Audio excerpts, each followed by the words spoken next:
என் அன்பு குழந்தையே, உனக்கான நல்ல விஷயங்களை செய்து கொடுப்பதற்காகவே உன் தாயானவள் இன்று உன்னை தேடி வந்திருக்கின்றேன். என் பிள்ளையே, நீ எதை நினைத்தும் கவலைப்படாமல் இந்த அம்மா சொல்கின்ற இந்த வார்த்தைகளை மட்டும் நீ கவனமாக கேட்டுக்கொண்டால் உன் வாழ்க்கையில் அனைத்து நல்ல விஷயங்களையும் நல்லபடியாக நான் நடத்தி கொடுப்பேன் என்பதனை மட்டும் நீ மறந்து விடாதே என் தங்கமே. இன்றைய மங்கள நாளில் உனக்கான மங்கள செய்தியை நான் கொண்டு வந்திருக்கின்றேன். என் அழகு பிள்ளையே, உன் வீட்டில் ஒரு நல்ல செய்தி நடக்க வேண்டும் என்று நீ பல நாட்களாக வேண்டுதல்கள் வைத்திருக்கின்றாய் அல்லவா? பல நாட்களாக நீ முயற்சி செய்தும் அதையெல்லாம் தடைப்பட்டு கொண்டிருக்கின்றது அல்லவா? எத்தனை பாடுபட்டாலும் அது நடப்பது போல எங்களுக்கு தெரியவில்லையே அம்மா என்று எங்களிடத்தில் வேண்டுதல் வைத்தாய் அல்லவா? எங்களுக்கு மட்டும் ஏன் இத்தனை சோதனைகளை கொடுக்கின்றாய் என்று கேட்டாய் அல்லவா? நீ உன் குலதெய்வத்திடம் இதை வைத்திருந்தாய் அல்லவா? இப்பொழுது உன் குலதெய்வம் உன் வீட்டில் அந்த மங்கள நிகழ்ச்சியை நடத்தி கொடுக்க வேண்டும் என்று முடிவு செய்துவிட்டார். நானும் அதே முடிவில்தான் இருந்திருக்கின்றேன். நாங்கள் இருவரும் சேர்ந்து உன் இல்லத்தில் நடக்கப் போகின்ற அந்த மங்கள நிகழ்ச்சியை அதற்கான ஆசிகளையும் வழங்குவதற்காக வந்திருக்கின்றேன் என் தங்க பிள்ளையே. இந்த விஷயத்திற்காக நீ பலமுறை என்னிடத்தில் வேண்டுதல் வைத்திருந்தாய். ஆனால் அது நடக்கவில்லை என நீயும் மனம் நொந்து போய்விட்டாய் என் பிள்ளையே. ஒரு வீட்டில் சுபகாரியம் நடக்கின்றது என்றால் அதில் பலவிதமான பிரச்சனைகளும் தடைகளும் வந்து சேரும் அல்லவா என் தங்கமே? முதலில் நீ புரிந்து கொள்ள வேண்டும். அதை தடுப்பதற்கு அங்கு தடைகள் விதிப்பதற்கும் ஒரு கூட்டமே இருந்து சுற்றி கொண்டு திரிவார்கள். அங்கு தேவையில்லாத பேச்சுக்களையும் வளர்த்து விடுவார்கள். அப்படிப்பட்ட தேவையில்லாத பேச்சுக்களினால் சண்டை சச்சரவுகளும் ஒருவருக்கொருவர் அடித்து கொள்வார்கள் என் அன்பு பிள்ளையே. அதுபோலத்தான் உன் வீட்டில் நடக்க இருக்கும் சுப நிகழ்ச்சி சில நபர்கள் செய்த பிரச்சனைகளால் நடந்துவிட்டது. அவர்கள் திடீரென்று பிரச்சனைகளை செய்யப்போவதில்லை என்பதனை புரிந்து கொள். ஏற்கனவே பிரச்சனைகளை செய்ய வேண்டும் என முடிவெடுத்து விட்டார்கள் என் தங்கமி.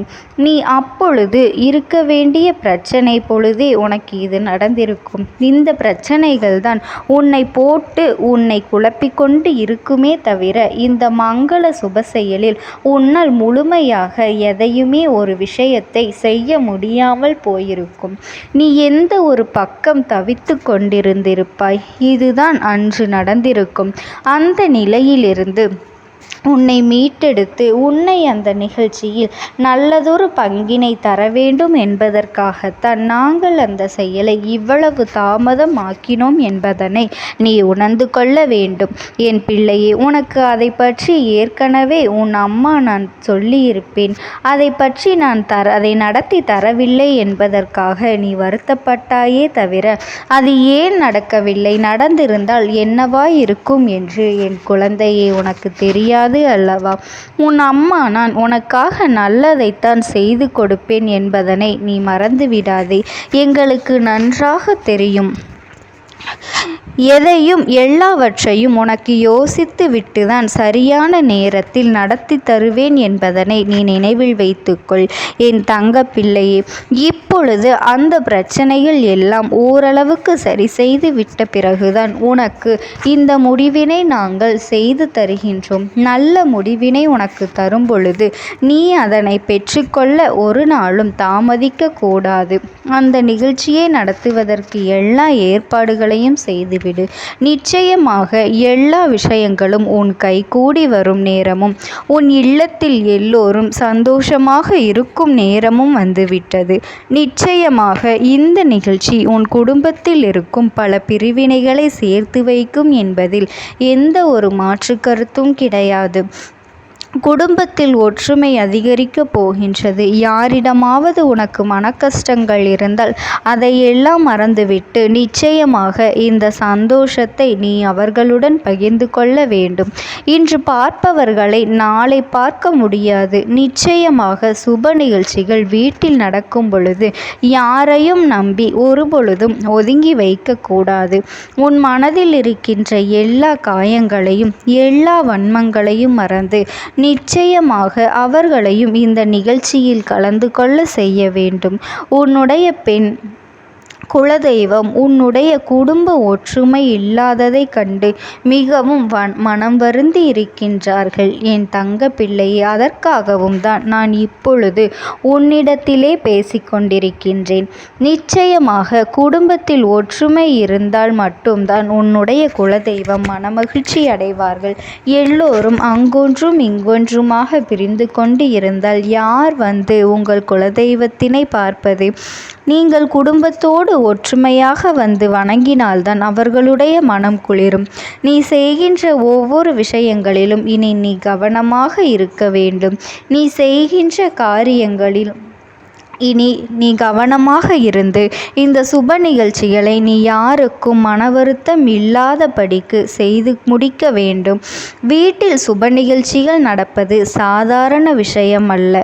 மங்கள நிகழ்ச்சிகள் வீட்டில் நடக்கும் பொழுது எத்தனையோ தடங்கல்கள் வரலாம், எத்தனையோ சோதனைகள் உனக்கு வரலாம். அத்தனையையும் தாண்டி நீ அதையெல்லாம் நல்லபடியாக நடத்தி முடிப்பது என்பது உன்னுடைய திறமை. அதை நீ நிரூபித்து காட்ட வேண்டியது உன்னுடைய கடமை. எந்த காரியத்தில் இறங்கி இருக்கின்றாயோ நிச்சயம் அவர்களால் தான் உனக்கு இப்பொழுது உதவிகள் கிடைக்கப் போகின்றது. உன் வீட்டில் நல்ல காரியத்தை நல்லபடியாக கொடுக்க போகின்றார்கள். நிச்சயமாக அதனால் தான் இப்பொழுது உனக்கு உதவியும் கிடைக்கப் போகின்றது. உன் வீட்டில் எல்லாம் நல்லபடியாக நடத்தி கொடுக்க போகின்றார்கள். யாரோடும் பகை உணர்வு வேண்டாம். பகையோடு இருப்பவர்களை எல்லாம் நிச்சயமாக இந்த நிகழ்ச்சியில் பகையை எல்லாம் மறக்க வைத்து மீண்டும் ஒன்று சேர்க்கக்கூடிய நிகழ்வாக இருக்க போகின்றது என் தங்க பிள்ளையே. உன்னுடைய அம்மாவினுடைய பேச்சை நீ கேட்பாயானால் யாரிடனும் நீ பகையை வளர்த்து கொள்ளாதே. உன்னுடைய அனைத்து பகைகளும் தீர்ந்து போகும் காலம் உனக்கு இப்பொழுது வரப்போகின்றது. அதனால்தான் இந்த மங்கள நிகழ்ச்சியை மங்கள செய்தி என்று உன் அம்மா நான் உன்னிடத்திலே கூறிக்கொண்டு இருக்கின்றேன். என் அழகு பிள்ளையே, குலதெய்வத்தை வணங்கினால் மட்டும் போதும். குலதெய்வம் உன்னுடைய குலத்தை காப்பது. உன்னுடைய குலம் ஒற்றுமையாக இருக்க வேண்டும் என்று, உன்னுடைய குலம் சந்தோஷமாக இருக்க வேண்டும் என்பதற்காகத்தான் அவர்கள் பாடுபட்டு கொண்டிருக்கின்றார்கள். உன்னுடைய குலத்திற்காகவும் உங்களுடைய நன்மைக்காகவும் தான், உங்களுடைய சந்தோஷத்திற்காகவும் தான் அவர்கள் உங்களை பாதுகாத்து கொண்டே நிற்கின்றார்கள். அவர்களின் மனதை நீ குளிர்விக்க வேண்டும். அவர்களுக்கு எதை செய்யாவிட்டாலும் நிச்சயம் அவர்களின் மனதை நீ குளிர்விக்க வேண்டும். என் பிள்ளையே, நீ என்ன நினைக்கின்றாய்? பூஜைகள் எல்லாம் நாம் செய்து வருகின்றோம். நம்மால் இயன்ற எல்லாவற்றையும் நாம் சாமிக்கு படைக்கின்றோம். நிச்சயம் நம்மை நம் குலதெய்வம் ஆசிர்வதிக்கும் என்றுதானே நினைக்கின்றாய் என் தங்க பிள்ளையே?